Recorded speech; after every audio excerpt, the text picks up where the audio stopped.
Hey, what's going on? In this video, I'm going to share with you my experience of waking up to an ET being standing next to my bed. This happened on July 13th, 2014. I was living in Langley, British Columbia, Canada at the time.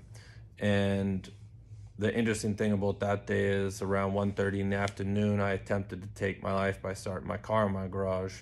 That's the day I met Archangel Michael. And when I went to bed that night, I was extremely disappointed to still be alive and have to continue living in this life that I despised at the moment. And so I remember laying next to my wife at the time. She was passed out in bed, and I just had tears rolling down my cheeks. And I put my fist to the sky and I said, God, if I'm going to continue living, I need to know what this is all about.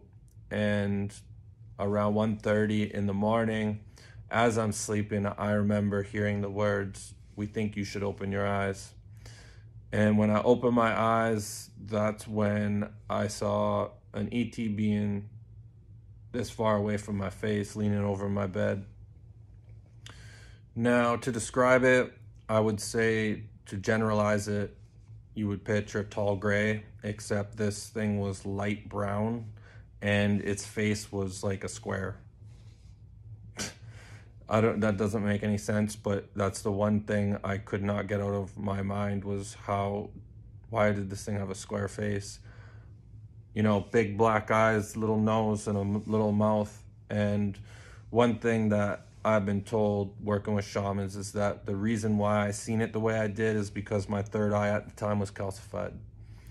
And so my first initial reaction when I saw this thing was aghast. I went, I breathed in, and I left my body.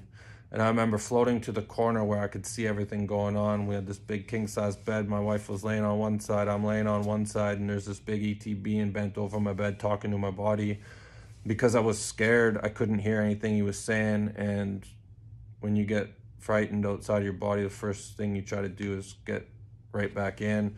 And so as I'm zooming by this being standing next to my bed, I hear it saying to me, "We're here to carve our own path." And so that was the craziest ET experience I've had. I've stood underneath ships and had other things, but that was my close encounter visitation. Just thought I'd share with you guys. Just want to clarify that because of my experiences, my out-of-body experiences and stuff, I'm super glad that they didn't allow me to take my life, because I realized what would have happened and it's no longer an option for me. Just wanted to clarify that. Thanks for watching, everyone. See you again.